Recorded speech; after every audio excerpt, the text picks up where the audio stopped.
Welcome. Thanks to everyone who has joined us this afternoon or evening if you're in another time zone. I'm Ronit Stahl, the Interim Administrative Chair of the Religious Diversity Cluster of the Othering and Belonging Institute at the University of California, Berkeley. And I'm delighted to introduce our lineup of fantastic guests for today's conversation about rifts and revelations, how religion has shaped the pandemic response in the United States. With me today are three wonderful guests who have distinct and significant areas of expertise on religion and the pandemic in the United States. So first we'll have Marla Frederick, who is the Asa Griggs Candler Professor of Religion and Culture at Emory University's Candler School of Theology. A leading ethnographer, she employs an interdisciplinary approach to examine the overlapping spheres of religion, race, gender, media, politics, and economics. Most recently, she co-authored Televised Redemption, Black Religious Media and Racial Empowerment, published by NYU Press. And she's also been the author of articles about religion and especially African-American communities, religious communities during the pandemic. Today, we also have with us Jim Oleske, who is professor of law at Lewis and Clark Law School. Prior to joining Lewis and Clark in 2011, he served as chief of staff of the White House Office of Legislative Affairs during the first 2 years of the Obama administration.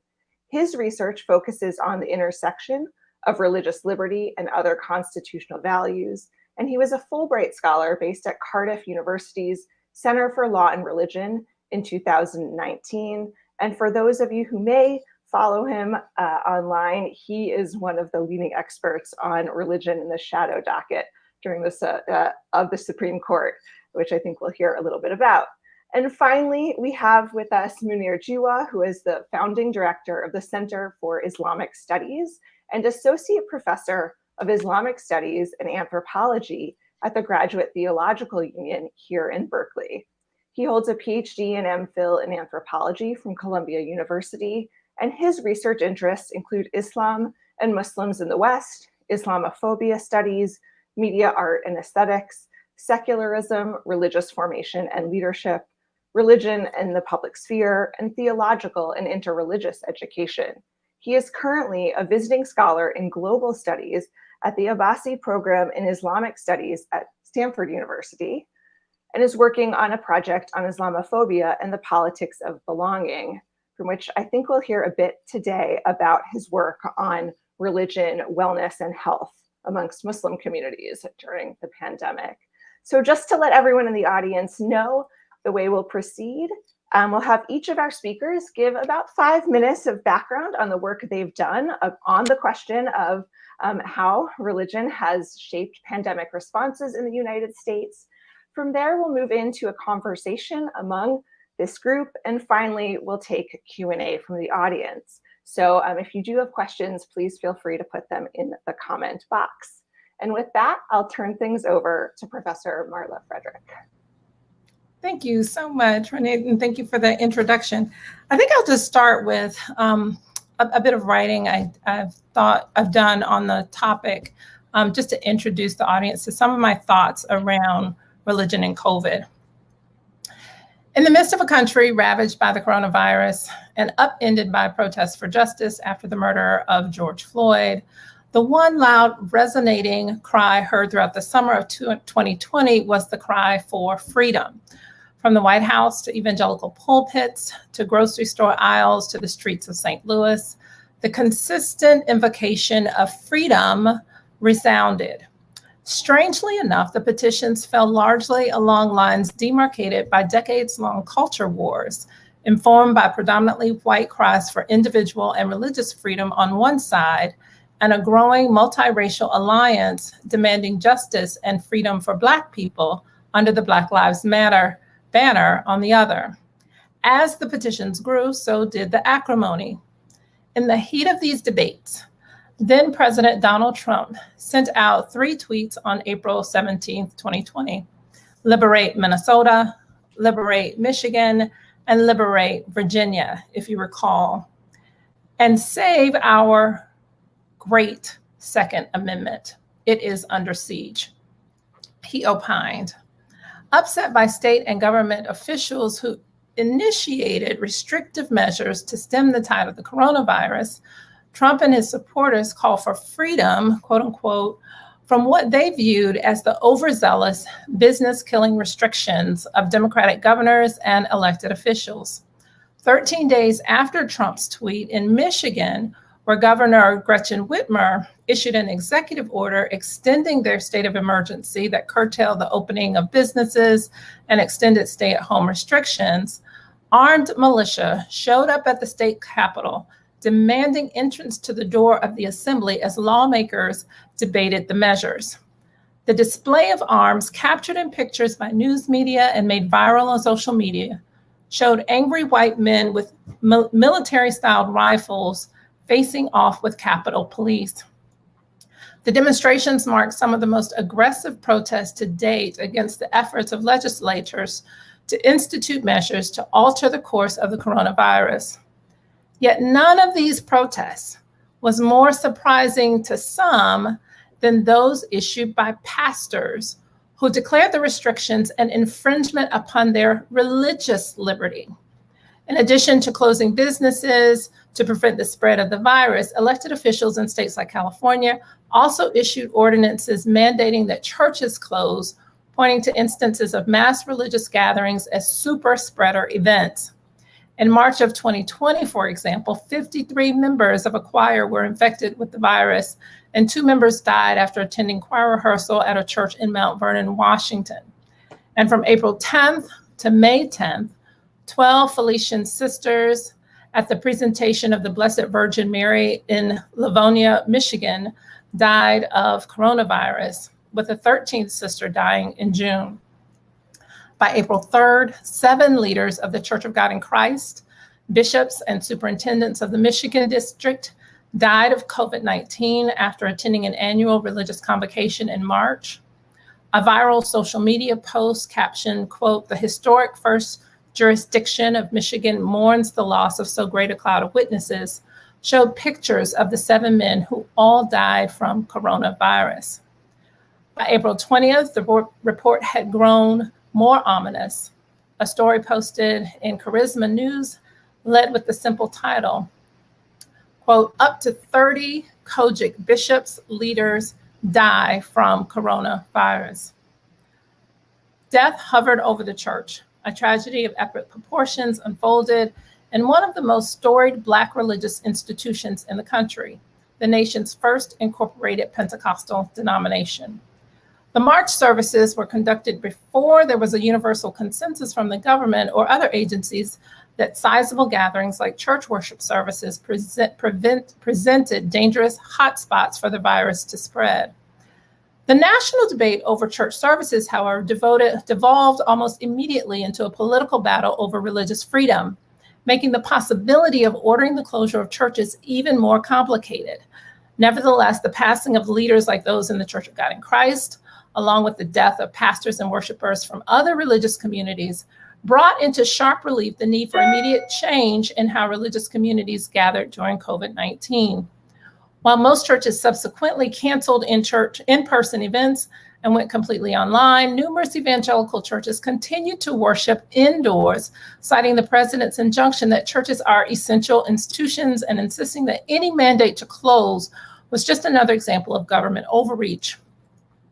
These debates have taken place within a larger US context wherein white evangelicals often see themselves as victims, losing ground as a cultural majority to a perceived non-Christian multicultural mass of non-citizens and socialists. The pandemic's capacity to amplify these fears through necessary limitations on cross-border travel and public gatherings, including worship services, raises important questions about how religious freedom operates as a weapon in a large historical culture war toolkit that is both raced and classed. How have evangelical leaders framed the debate around religious freedom in relationship to this global pandemic? And do Black religionists feel their religious freedoms are equally under assault? In what ways might Black religionists' attention to the disproportionate number of Blacks dying from COVID-19 and extrajudicial violence resonate with historic interpretations around the freedoms most under threat from the government and in need of defending? Contemporary Christian arguments focused on religious freedom align with a long-standing history of white Christian grievance politics that prioritize white grievance with government engagement in their affairs over concerns largely voiced by African American churches with basic survival and racial justice concerns. The long history of religious freedom arguments illustrates the protracted ways in which religious freedom debates obscure long-held quests for freedom sought by people of color in the United States. During the COVID-19 pandemic, the case for religious freedom has been more extraordinary given the disproportionate rate at which Black and Brown Americans were affected by the virus and the ways in which white evangelicals castigated racial protest rallies as indicative of why the church should remain open. And I will stop there and we can open it up to questions. Thank you, Ronit. Thank you. I suspect that may lead well into Professor Oleske's comments, so I'm going to turn it over to him. So it's wonderful to be with everyone today, and I am going to talk a little bit more in detail on the sort of legal battle over one of the freedoms that Marla was speaking about, the freedom to exercise one's religion, and the impact of litigation during the pandemic on the Supreme Court's interpretation of the free exercise of religion clause of the First Amendment. But to do so, I just need to provide a little bit of background. So the long disputed question with respect to the free exercise clause of the First Amendment is whether it only protects against government laws that target religious exercise for disfavored treatment, or whether it also protects religion against burdens imposed by generally applicable laws. And if it does that latter thing, well, then presumably there's some right to be religiously exempt from those laws. So the long-running dispute is whether the free exercise clause provides a right to religious exemptions. And I'll just give a simple example. I'm coming to you from Oregon. If Oregon passed a law that said Catholics can't use wine as a sacrament, well, that's a law targeted at free exercise of religion. 9-0, the Supreme Court would say that's unconstitutional. But what if Oregon, because of the health consequences of alcohol use and societal consequences, decides to become a dry state and bans all use, sale, distribution of alcohol? That's not targeted at free exercise of religion. Most people affected by it are not using alcohol for religious purposes, but the impact on Catholics is the same. They can't use wine as a sacrament unless they get an exemption from the legislature. And let's say they can't get an exemption from the legislature. Do they then have a right to go to court and say the First Amendment gives us a right to religious exemptions? And the court has taken different positions on this over the years. Initially in 1872 and again in 1940, the court said no right to religious exemptions. That would allow people to become laws unto themselves. But then between 1963 and 1989, the court said, no, there is a right to religious exemptions. Not an absolute right. The government can justify denying an exemption, but it has to have a really good reason. It has to meet what we call in the law strict scrutiny. So there was a strong presumptive right to religious exemptions between 1963 and 1989. Then in 1990, in a case from here in Oregon, the court flipped again and said no right to religious exemptions. So that was the state of the law as we were approaching the COVID crisis. 1 year before COVID hit, 4 justices on the Supreme Court wrote an opinion indicating they were interested in revisiting that 1990 decision saying there's no right to religious exemptions. Then 1 month before COVID hit, the court granted review in a case called Fulton versus City of Philadelphia, a case involving the clash between LGBTQ rights and religious liberty. And that was the case as of early 2020. Everybody thought the court was going to revisit. If it was going to revisit, that was the case in which it was going to revisit its free exercise jurisprudence. But then COVID hit. And COVID is where we see the current court working through the free exercise clause. First, in the spring and summer of 2020, number of cases, 2 cases got up to the court involving the types of limits on gatherings that had been imposed by states and localities that Marla mentioned. So churches would challenge those limitations on the size of gatherings. 2 cases got up to the Supreme Court. on the emergency docket, or the so-called shadow docket that Ronit mentioned earlier. And in those cases, 5-4, the court rejected the church's challenges to the limits. Chief Justice Roberts joining the 4 liberals on the court. Justice Ginsburg passes, Justice Barrett joins the court, and in the fall of 2020 and in early 2021, 5-4, the court starts coming out the other way in challenges to gathering limits, culminating in a case called Tandon versus Newsom out of California, in which the court adopted what's known as the most favored nation theory of religious exemptions, which is, okay, there's not a general right to religious exemptions, but if government makes an exemption for anyone else, they have to presumptively make an exemption for religion. This issue, this theory is going to be at play in cases currently percolating up to the court involving challenges to vaccine mandates. And the argument is made that, well, almost all vaccine mandates have medical exemptions. The inclusion of that medical exemption triggers a right to a religious exemption.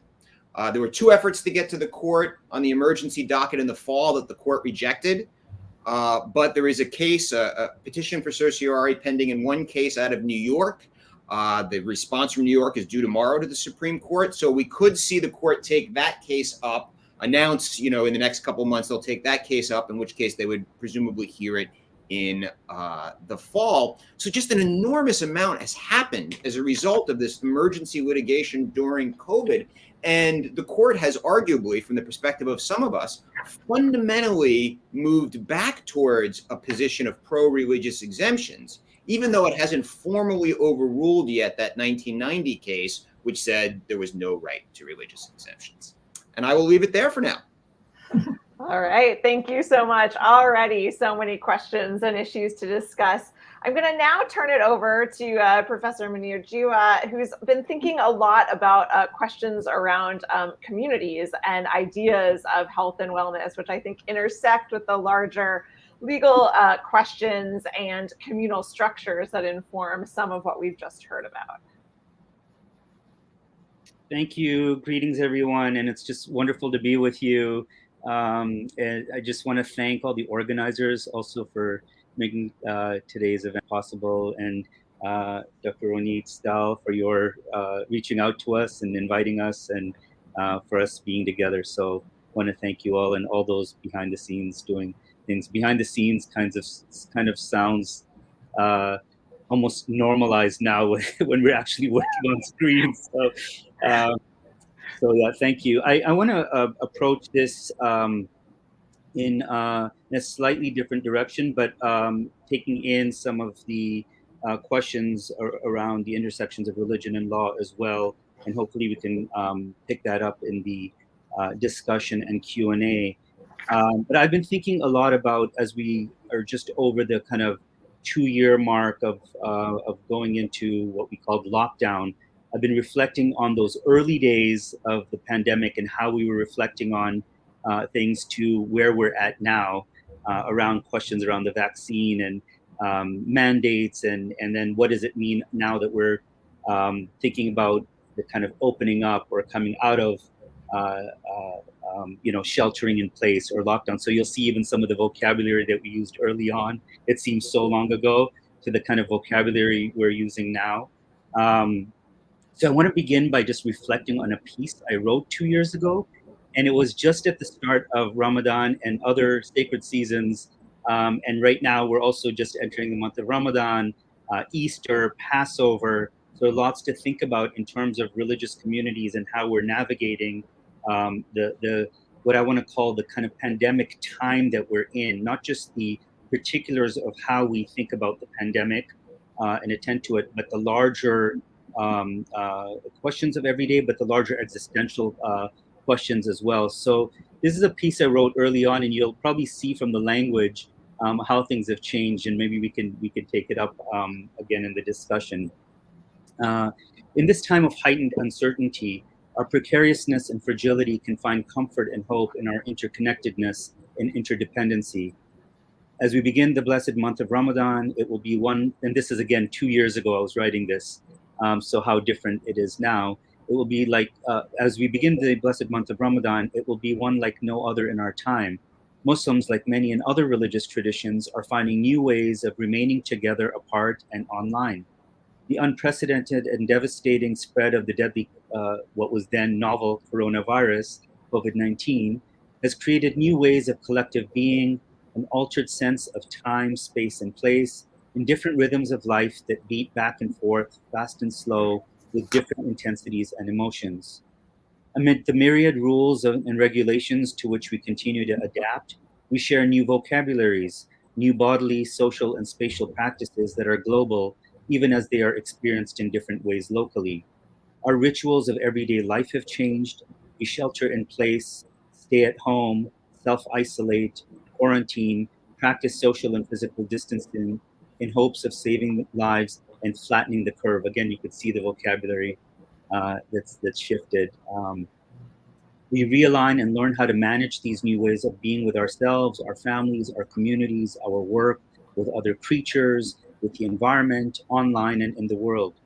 We ask with more urgency and reflection about who matters, who is considered essential, what is considered essential. We are heartbroken to know about so many who have been hospitalized, who continue to be hospitalized, whose loved ones couldn't or still can't visit them, of the elderly, especially in care homes, who might feel isolated, those who cannot bury their loved ones who have died. We witness the heroes on the front lines who risk their lives, from healthcare workers who attempt to save lives to countless others who make everyday life possible, who feed, house, and comfort others, who transport and deliver goods and keep us safe. As many of the privileged experience vulnerabilities in new ways, they might experience their fears of ill health or mortality by referring to this pandemic as the great equalizer or leveler. But the poor and vulnerable, often people of color, remind us that though we are equal before God, we are not always treated so by each other. Refugees, migrants, immigrants, victims of ongoing wars and violence, the displaced, the orphans, the undocumented, the homeless, the incarcerated, the unemployed, the hungry, the abused. These people tell very different stories, often unheard. We have to contend with the urgency of our moment, the great loss of human life, and the pandemic politics and privilege, various media and online platforms, with the enduring questions of rights, responsibilities, and justice.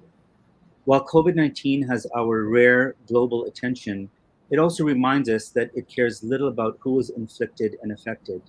Yet, we also have a rare global life affirming moment to think more about our shared humanity, the environment that begs us to change our destructive ways, and to address and heal the inequalities, and injustices that stare us in the face.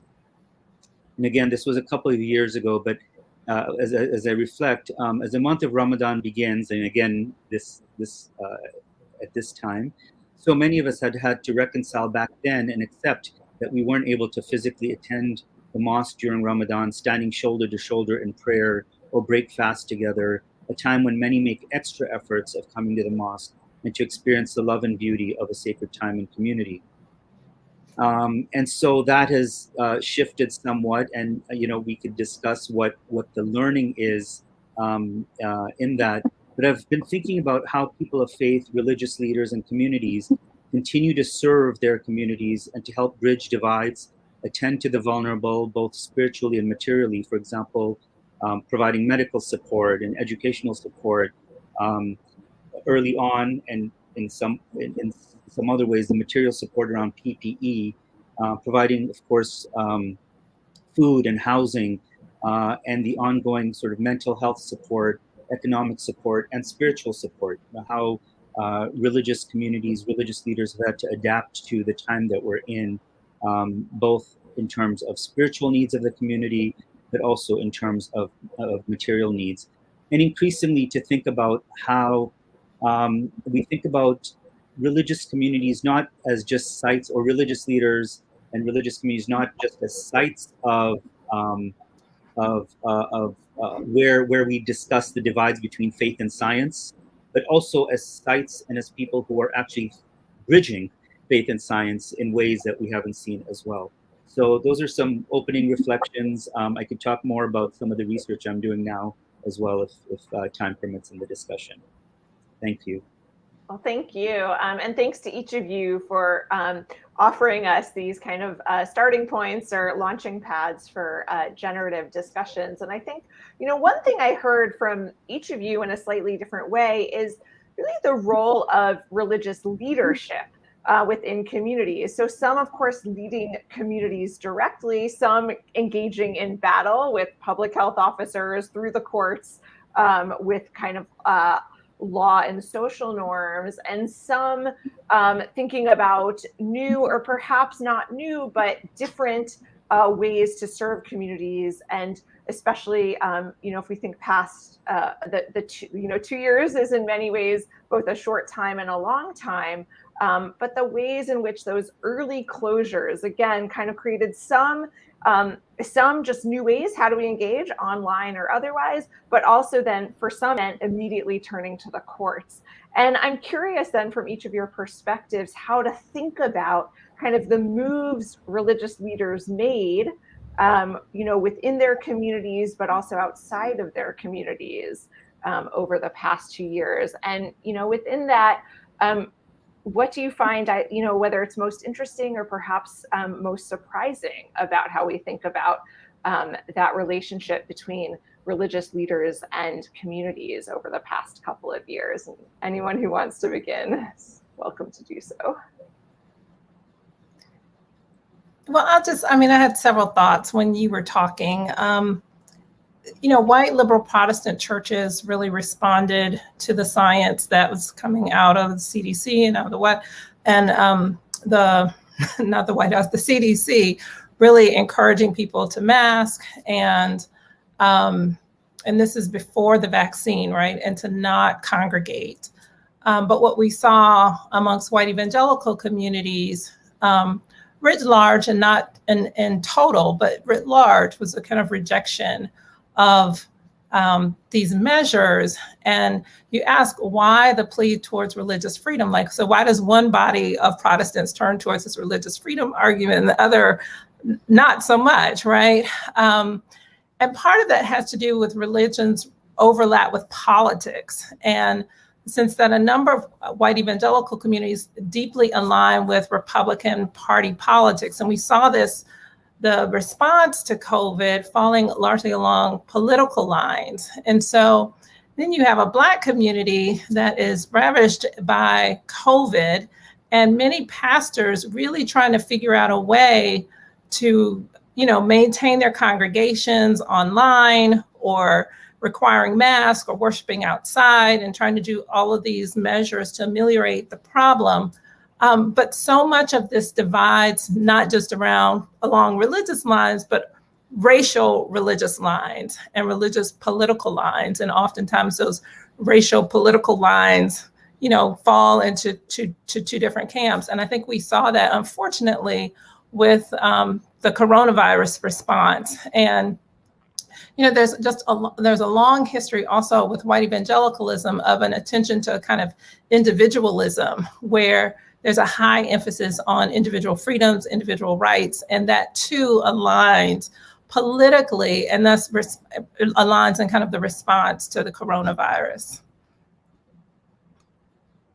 I'd be interested in sort of following up on that a little bit with the religious political overlap. And one of the interesting things for me, not just thinking about religious leaders, but also leading religious advocacy groups in the legal realm, is how much overlap there was between the arguments against COVID restrictions and the arguments that are already playing out in the litigation involving LGBTQ rights, and the arguments that are being developed in both areas are mutually reinforcing. And what's really one of the many fascinating things in the area that I work in is that the positions have shifted. The political positions have shifted. Back at that 1990 case I mentioned, where the Supreme Court decided there's no longer a right to religious exemptions, it was the conservatives on the court. Justice Scalia wrote that decision. Chief Justice Rehnquist was in the majority. He, for years, had been challenging the court's pro-exemption jurisprudence. So it was conservatives who said there's no right to religious exemptions. And it's the liberals that were in dissent in that 1990 decision, saying there is a right to religious exemptions.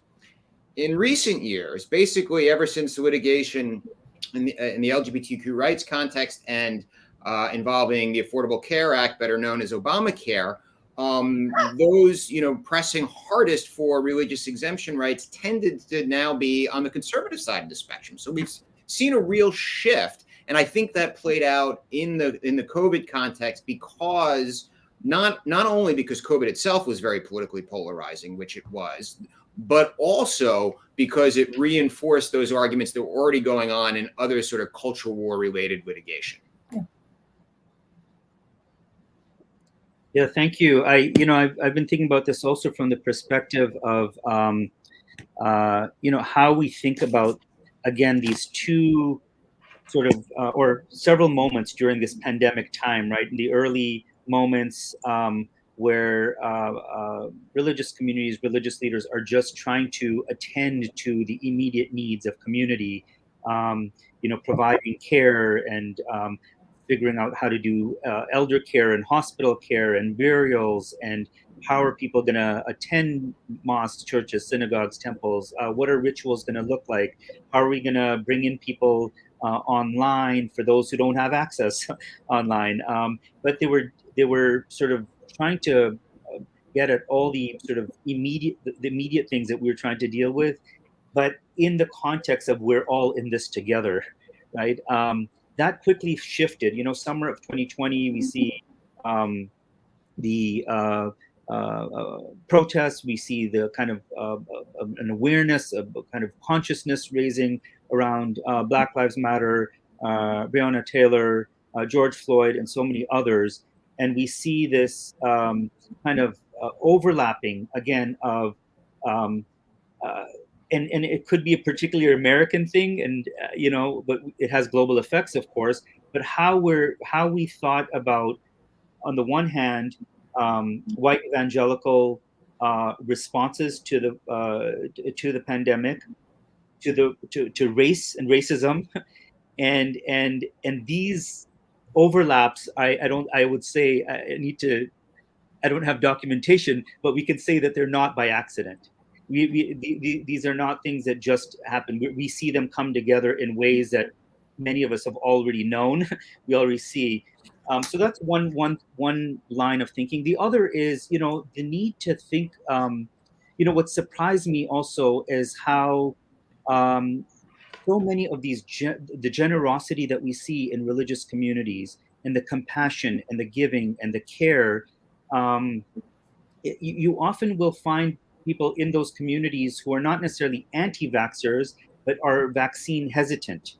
And there are a lot of reasons for that are not just, about government overreach or our bodies and, not wanting to put foreign things into our bodies, or that it's theologically, not permitted for, those who might think it, for a variety of reasons, including vegetarians who might think the same, right? Or vegans who might think the same.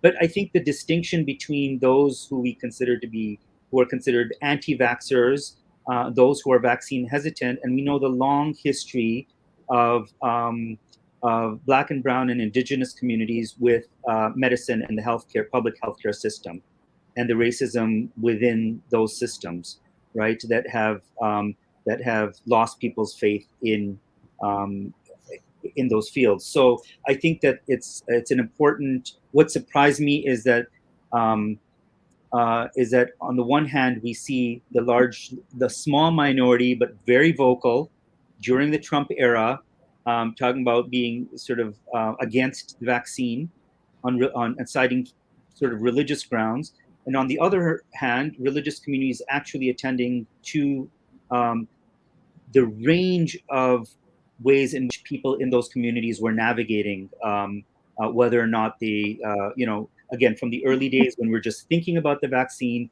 to the time when the vaccine was available, right? And the hesitancy around that, but also the access to it for those who did want to access it, right?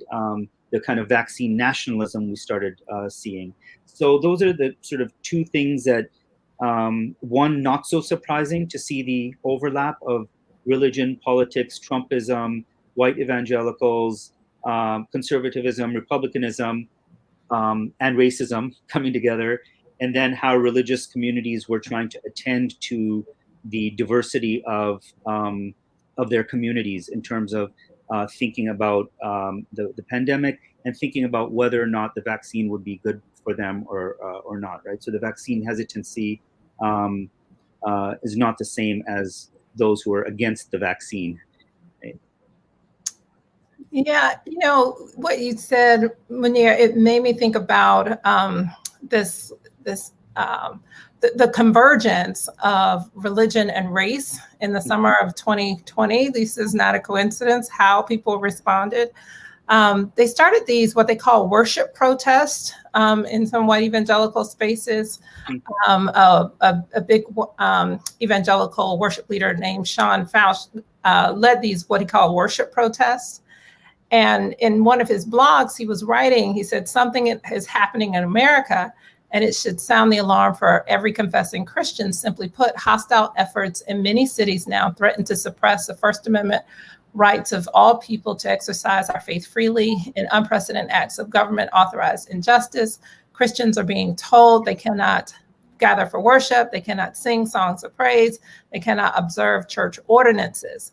While followers of Jesus are being told we cannot worship in public spaces, violent paid rioters are taking over our streets and are being given license to occupy and destroy entire sections of our cities. Churches are being covered in graffiti and even burned, while civic leaders call for defunding the police, right? So you immediately see in kind of his worship protest, the ways in which he's demarcating this line between the Christians who are fighting for religious freedom and all these Black Lives Matter protesters who are, ungodly and destroying our cities, right? And it was a very clear kind of demarcation in these Christian circles, which is deeply problematic, right? Deeply problematic, because it also leaves out this whole swath of Black Christians, many of whom are in the streets protesting with Black Lives Matter movement people. So, that line of demarcation is deeply disturbing. That really reminds me about a year ago, I was talking on Zoom with a colleague in public health who asked me, why is all of the attention on, white evangelical protests, whether it's around, public health ordinances around gathering, but also as we start, it was a year ago, the vaccine, vaccine access was ramping up, trying to get the word out, trying to get people to do it. And she was like, but, African-American churches are like getting their members vaccinated, like they're doing the work on the ground. And why is the sort of coverage tilted in one direction? Why are the politics, presuming a certain split that's not accurate on the ground to the variety of religious traditions in the United States? Why is the focus on the kind of anti-vax litigation by some circles, but not the pro-vaccine work of other groups? And I'm curious what your takes on this. Is this simply about politics, or is there more going on here? Well, I'll just say this and let my other panelists respond. White evangelicals have dominated the public sphere in part because they own religious media, right? They own publishing houses, television networks, Christian television networks, Christian radio programming. And so they have a very loud voice in the American public. And what then ends up happening is that their voice is heard. It reverberates, and it's easy to kind of pick up on, what this televangelist said, or what that, radio host said, or what this book has said. But I also know it's deeply problematic. Michael Lamb, who founded Daystar Television Network, which is this it's huge evangelical Christian network, was adamantly opposed to the vaccine and all of the mandates. And he and his wife would talk about that. They talk about all of the other alternatives to the vaccine that people should take, hydroxychloroquine, all the things. And he ended up dying. He contracted coronavirus and he died. And what one would think would be like a wake-up call was turned into more of a argument around what the devil was trying to do in destroying his voice and quieting his voice. as opposed to a reckoning with the science. And what then becomes disturbing for me as one who studied religious media and American religious media in particular, is that that message not only reverberates in the United States, but they have huge networks outside of the United States where these messages are sent, whether in South America, Africa, Europe, wherever these same messages reverberate. And it would be interesting if someone could, do a study to see what was the impact of that type of messaging in these other places beyond the United States and amongst white evangelical communities in the US, because evangelicalism is growing, worldwide, and it would be interesting to see their impact in those spaces.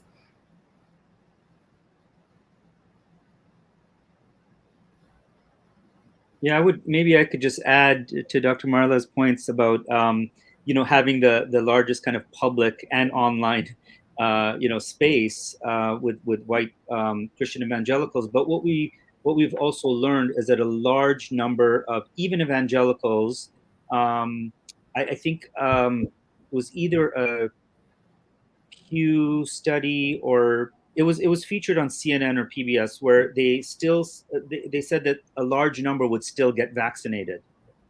So it's really interesting to see, and we'd have to look at the statistics and the data on that, but to see why it is that that it has such a large public voice. Now, again, the overlap between sort of Trump's kind of experiments in public as a president, thinking out loud, not having thought through with the science, and saying these things caught on in communities. And so people had, some license to think outside the box, including, and I'd love to hear Jim's take on this as well. I haven't studied this enough, but how, when we move to the time of getting the vaccine and around the vaccine hesitancy or the anti-vaxxers, the idea that exemptions were made, that they can only be made on religious grounds, where there is a sense that people are being sincerely held beliefs, I think is the term. There are also religious folks who tried to apply for exemptions based on science. So they were saying that we don't have enough data on the long-term effects of the vaccine being put into our bodies. And so religious folks were making scientific arguments to say this is why we're not taking it. And it's not unlike others who are not religious or not people of faith who are making similar arguments, So so I don't know how to think about that, but that's an intersection in terms of kind of religion, science, and the law as well to think about.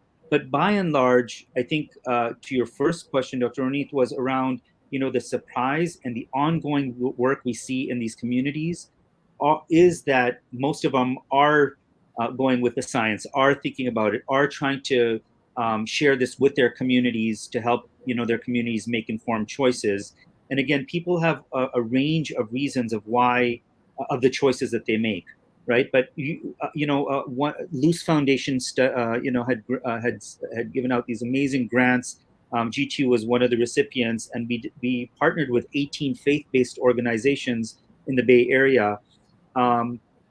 Not a single one of them, I mean, it's the Bay Area as well, but not a single one of them was, they understood the nuances of what's going on in communities, and the hesitancy could be just a lack of information. And once there was enough information, people were able to make informed choices. But there's also, you're competing with misinformation, disinformation, the kind of infodemic at the same time. But what we noticed is that predominantly the Baptist and the Sunni Muslim communities that I worked with, that they were setting up mobile clinics. They were getting to people's homes where they could safely to make sure that people had access to healthcare and to vaccines for those who were willing to take them. So what we've seen mostly is that people have complied. People have actually taken huge risks themselves, these religious leaders and communities, to provide for their communities at a great, often at a great cost.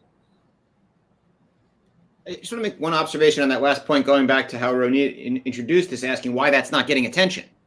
as opposed to why the objection, conflict gets more attention.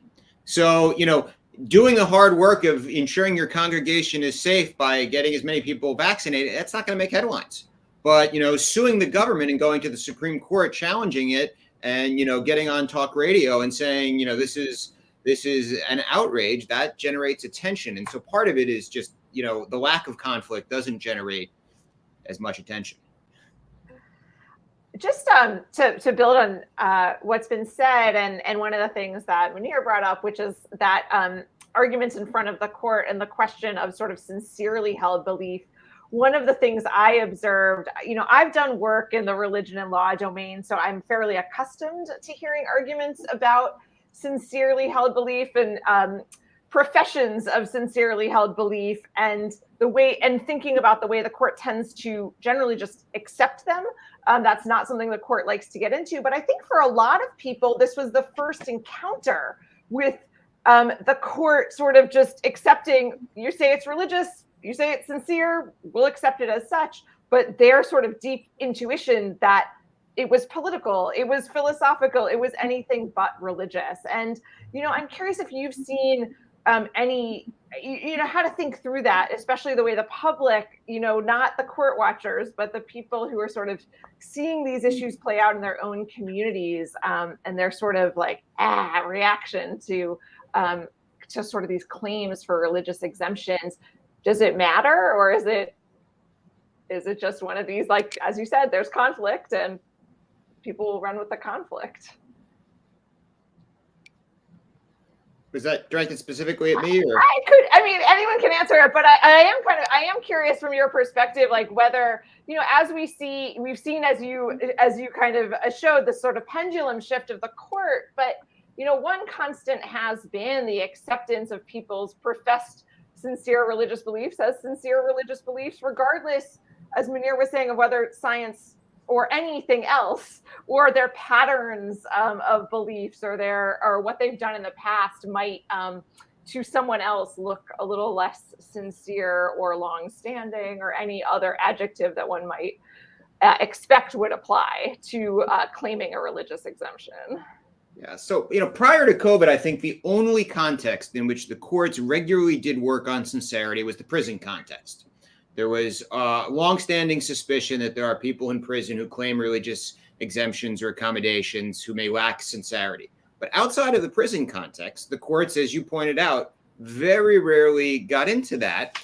And this really, with the possible exception of the objections to the Affordable Care Act mandates, this is really the first time we've seen sort of a widespread phenomenon where there is wide skepticism of the sincerity of many of the claims for religious exemptions being made. And I think you do have to wonder how that might impact the court. The court's not oblivious to that fact. And so, earlier I mentioned that when the court had a regime of religious exemptions, it was a pretty robust right that you had, a pretty strong presumptive right you had. And now the question is, okay, look, if the court's going to move back to a religious exemption regime, might, in light of the experience that it's looking at now, if it's going to let everybody get past the threshold of sincerity pretty easily, is that make it more dangerous to have this very strict scrutiny test at the back end that the government can very rarely pass?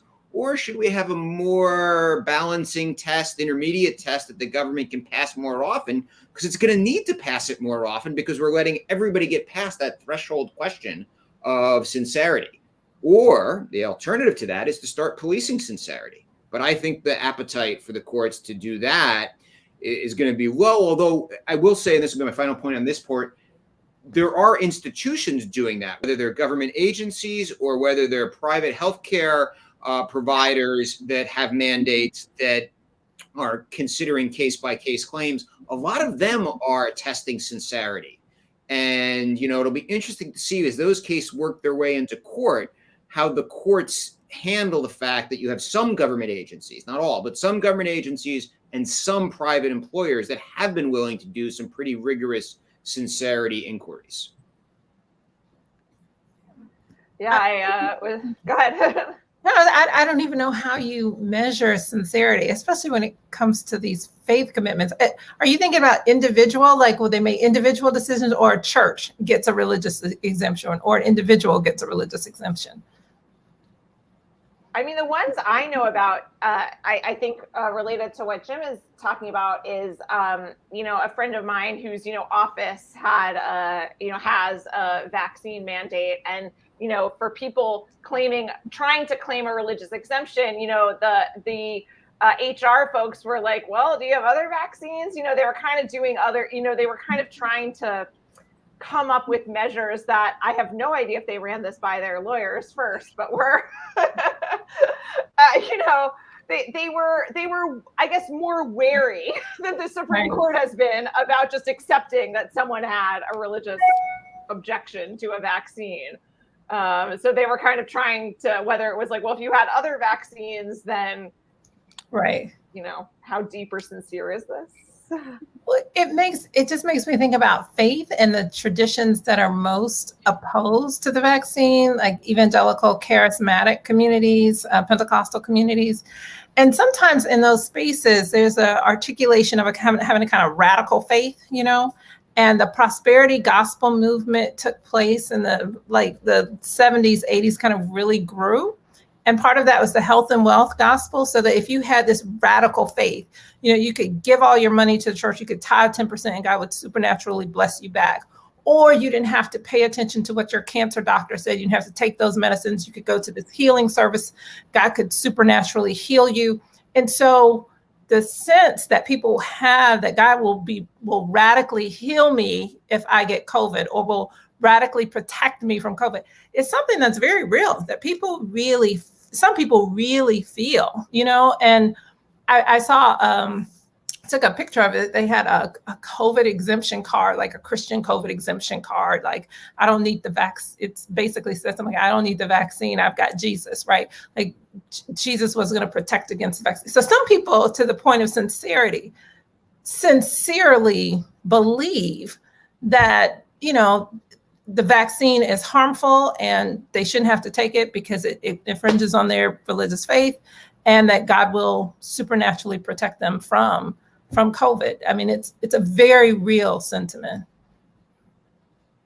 Yeah, and I think that gets at the real challenge legally, politically, communally in this case is because it's about public health, right? And because it's not simple, and it's about a contagious disease, not simply whether, right, there are lots of other diseases or other things where even in the case of cancer, I often hear devastating stories about families upset with a family member who, places their faith or faith healing or, whatever they've chosen, and they are, they feel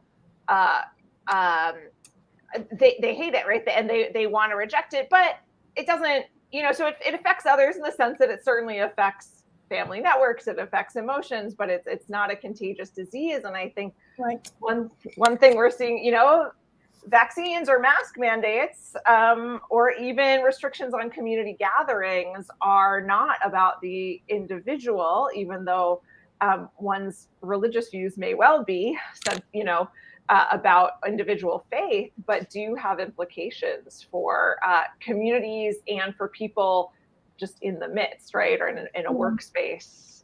Yeah.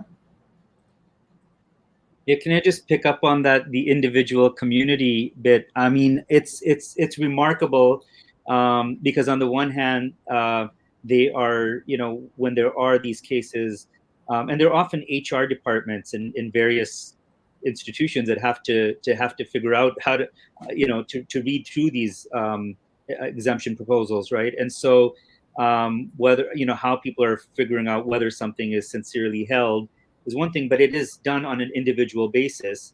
But then you also see, you look at precedent, like you look at, have others applied in the same way and we've exempted them, and now too many people are catching on to saying, oh, we're going to use that, and now they are like, well, what are we going to do? Are we going to exempt everyone? So I don't know if there's so that's something to consider. But in terms of religious life, like on the one hand, this is highly individual, as Dr. Marla has pointed out at the beginning. And then on the other hand, some of the what's being brought forward is that we should have the right to worship in congregation, as a community, right? That we should be able to do our rituals together in community. So on the one hand, this kind of individual community relationship is an interesting one, because what we don't see amplified is, well, if God is going to protect and God is going to heal, what about your responsibility in this case to not just fellow congregants, but beyond your church as well, just throughout everyday life, right? How are you going to, do you not see yourself as an individual connected? And that could be, it's interesting because that's very much a religious, it could be very much a religious argument as well, right? Our interconnectedness, and different faiths express this differently, but it strikes me as almost, it almost works against the argument, right, of our individual freedom, because so much of this is about community and about belonging and about being able to be out in community and to do so in a safe way. So, yeah, and a question I have, and I don't know enough about this, but maybe fellow panelists have studied this more, is also the overlap between white evangelical communities and all sorts of other, I don't know what we want to call them. I don't want to use bizarre in a totally derogatory sense, but like just all sorts of conspiracy theories. Like, how do they fit in with religion? And if you're if God is sort of, the ultimate, and this is all about God healing and protecting, how do all these other conspiracy theories come into these evangelical communities? It's something that's come up now in my studies. So, yeah. Yeah, I've just read that a number of pastors, white evangelical pastors, who were really trying to do something about the virus, have felt so much pushback from some congregants that they have left the church. They're talking about the exodus of some white evangelical pastors, just who cannot handle, all of the coronavirus and the QAnon conspiracy theories. I have a grad student who was disinvited from a gathering with her cousins, a young white woman. She's from Southeast, and they disinvited her from their gathering because she was vaccinated, and they wanted to have children, and they thought that being in the room with somebody who was vaccinated was going to cause them to be infertile. And I thought, really? She said, yeah, they disinvited me. So the conspiracy theories are very real and have been very potent throughout this. I'm glad you brought that up. I think that some of this gets at, I know we have a lot of comments in the chat. If you have specific and short questions, that'll probably be easier to respond to. But, one person did ask about, I think broadly, does it seem strange to say that the interests of the state are at odds with those who constitute the state, which is, of course, sort of a political theory question, but also a community question, an ethical question, and in some cases, a legal question in the sense of, right, decision making and who gets to decide what the interests of the state are, what the interests of a particular person or community is. And when we saw rifts over the past 2 years, it's often because there were officials of the state, sometimes public health officers, sometimes governors, sometimes, other local agencies, a school district, but something that was a state entity making some type of rule or mandate or restriction. And many people in those communities were absolutely willing to adhere to them, thought they were wise, thought they were, addressing an important issue. And at the same time, even in California, even in the Bay Area, some of the cases that came up about restrictions on gatherings were coming out of Bay Area churches. And so the question of kind of who constitutes and who decides what the right thing to do in many ways seems like one of the issues that became a challenge for religious communities, or as Munir was saying, sort of that potential tension between individual rights around religion, but also responsibilities or obligations to others. I realize that itself was not specifically a question, but you may have thoughts about it reminds me of the observation Munir made earlier about, religious advocates making scientific arguments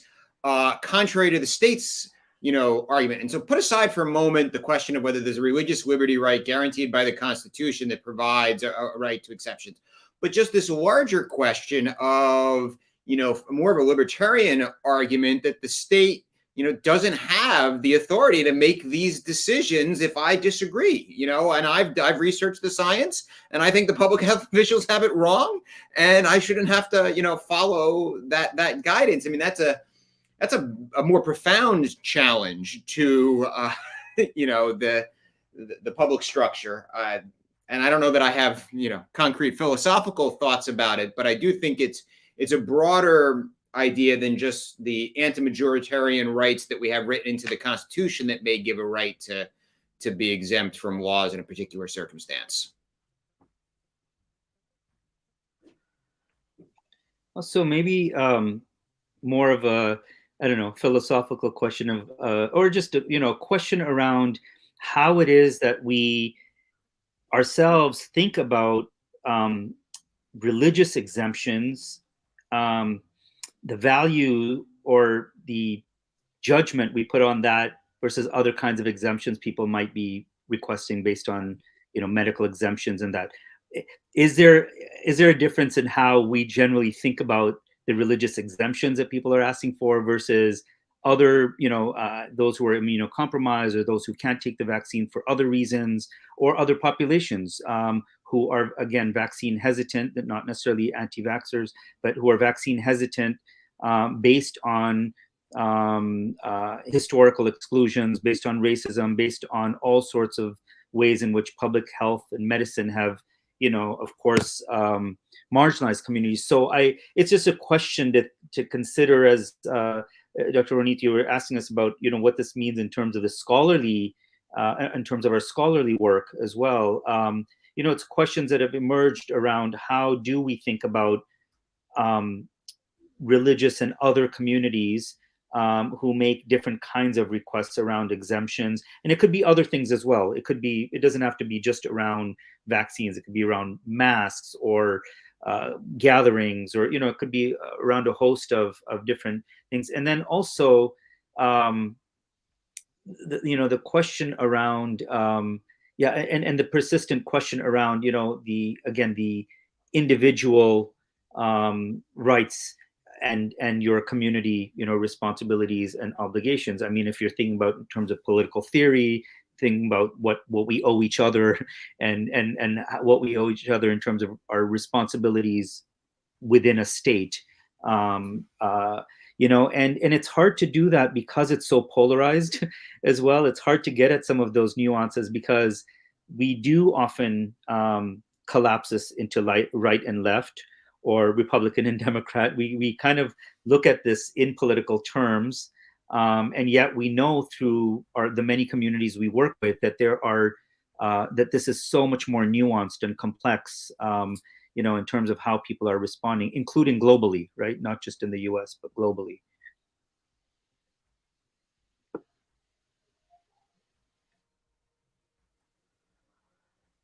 All right. Since I don't see, there are quite a few comments that everyone can look at, but I don't see additional succinct questions, and I want to respect everyone's time. So I want to thank our panelists for being here today, for joining us in conversation. I'd also like to thank the Othering and Belonging Institute for sponsoring this event, and then the behind the scenes work of Mark Abizad, Robin Pierce, and Courtney Bither to get everything together for today.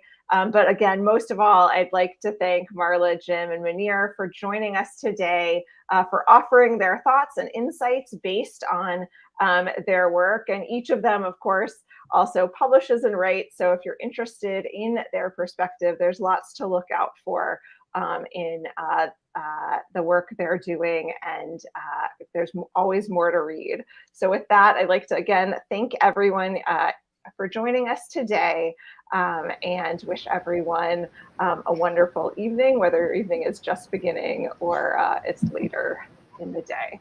Thank Thank you. you. Thank you, Ronit. you.